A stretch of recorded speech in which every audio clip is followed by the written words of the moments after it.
lalong sumasakit ng sumasakit. At hindi mo mamamalayan na yung puso mo nababalot na yan ng galit.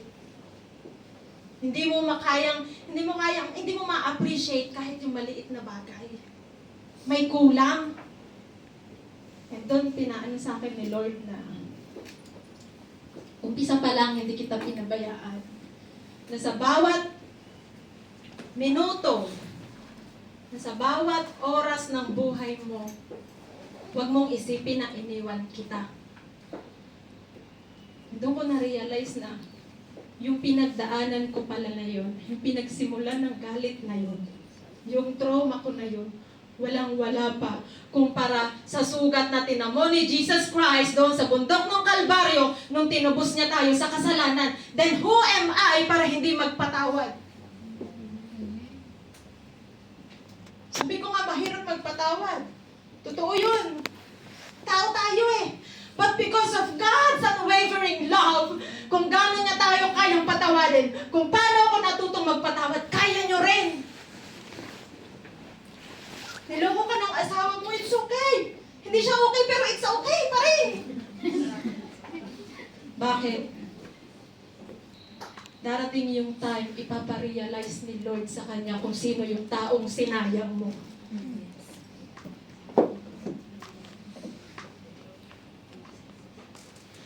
Madaling sabihin na napatawad na kita.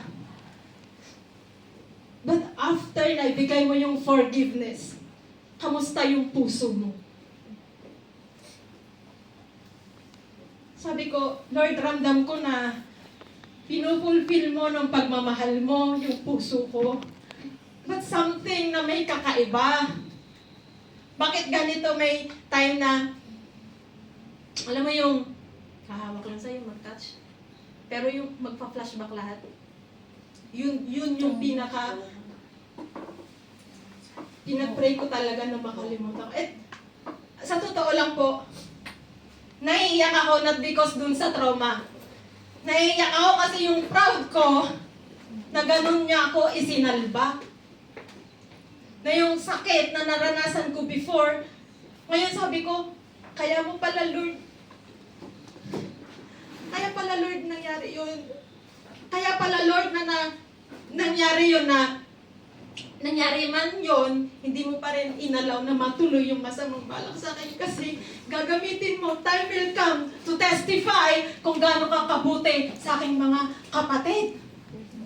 And the time is ngayon po yun.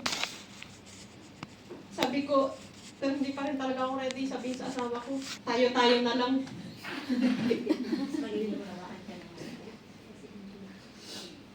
Mga kapatid,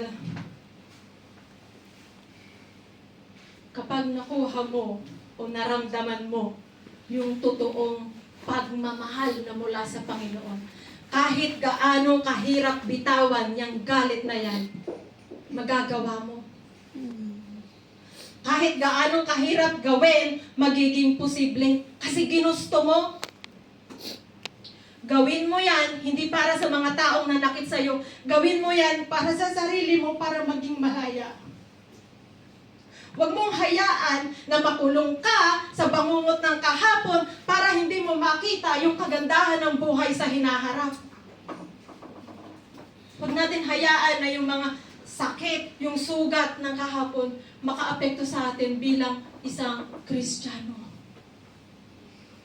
Dahil the more na pinapamuhay natin sa buhay natin, yung mga sakit ng kahapon, hindi po natin makikita kung gaano ka-glorious ng Panginoon. Hindi natin makikita kung gaano kahabag ng Panginoon sa atin. Kaya niya nagawang ialay yung nag-iisa niyang anak. To save you. To save us. Gamitin natin yung oportunidad natin na magpagamit sa Panginoon with all your heart. Hindi eme-eme lang. Masyado silang seryoso.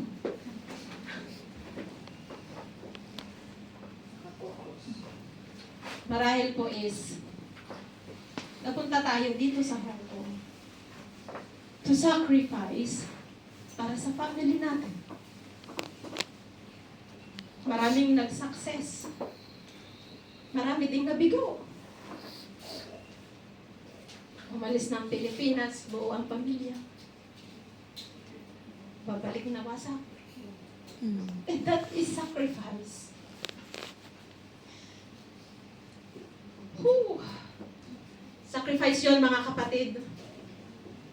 And hindi iaalaw ni Lord mangyari yung isang bagay kung wala siyang gustong mangyari sa buhay mo. Kung walang purpose. Nandito ka ngayon, may purpose ka. Huwag kang tamad. Paggamit ka with all your heart. Na may pagmamahal, hindi pagmamataas, magpakumbaba.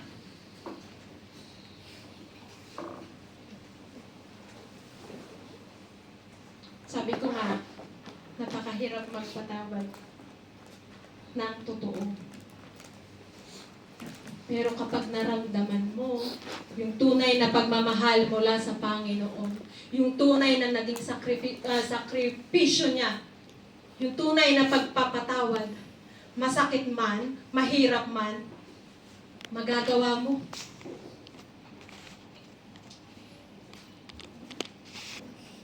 Mag-serve tayo kay Lord na naaayon sa kagustuhan niya. Hindi na naaayon sa desire natin. Huwag natin isipin na magaling siya. Hindi ako magaling dyan. Hanapin mo yung ministry na para sa'yo. Dahil mga kapatid, minsan lang to sa isang linggo, oh. Huwag natin sayang, hindi natin alam sa mga nangyayari sa araw-araw ngayon. Maraming aksidente, sunog,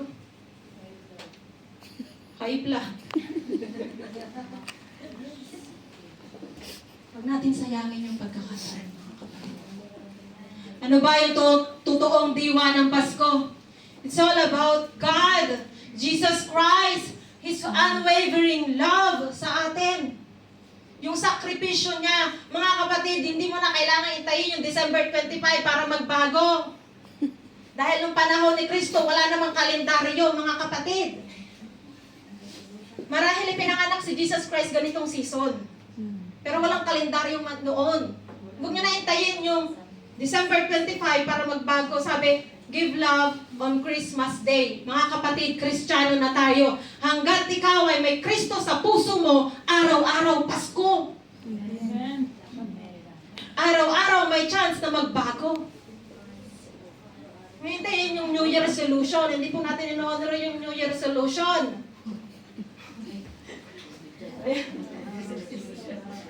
Di ba? Hindi na po ako magsalita. Yun, tumawa din. Mga kapatid, hanggat may Kristo tayo sa puso natin, araw-araw Pasko. At ano yung gusto niyang iparating sa atin? Why we are celebrating Christmas? Para magmahalan, magbigayan. Oh, mahal mo ba ako?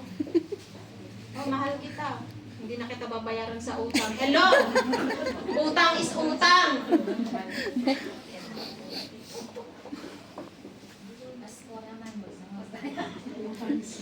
Utang is utang! Huwag natin hayaan na maging distraction tayo sa iba. Yung pain mo ng kahapon, huwag mong hayaan na magamitin ni Satan para i-distract ka sa goal mo. Sa mission mo bilang Kristiyano. Huwag natin hayaan na magamit tayo ng kalaban during the praise and worship to distract yung mga katabi natin. Huwag natin hayaan na makapasok si Satan sa isip natin while we're serving God. Dahil kahit dyan sa pagpasok pa lang ng pinto, katabi na natin yan si Satan. Tingnan niyo yung katabi niyo. Wala.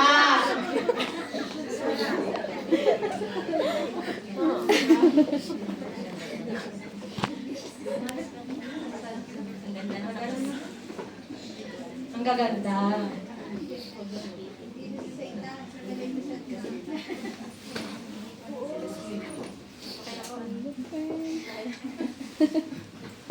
Hindi masyado kasi tayong seryoso. I stand here kasi proud ako to testify how goodness is God in my life. And I believe may kanya-kanya tayong testimony. And I believe kung paano ako binago ni Lord at tinuro kung paano ang tunay na pagpapatawad. Kaya nyo din gawin. Hindi man tayo pare-pareho, pero sa mata ng Diyos, pare-pareho Diyos tayong mga anak niya. Wala siyang favoritism. It's not too late for you to let go kung ano yung burden na laman-laman ng puso mo. Kasi kapag na-let go mo na yung sakit na yan, mapapalitan na yan ng pagmamahal, mapupuno na yan ng pagmamahal ng Panginoon.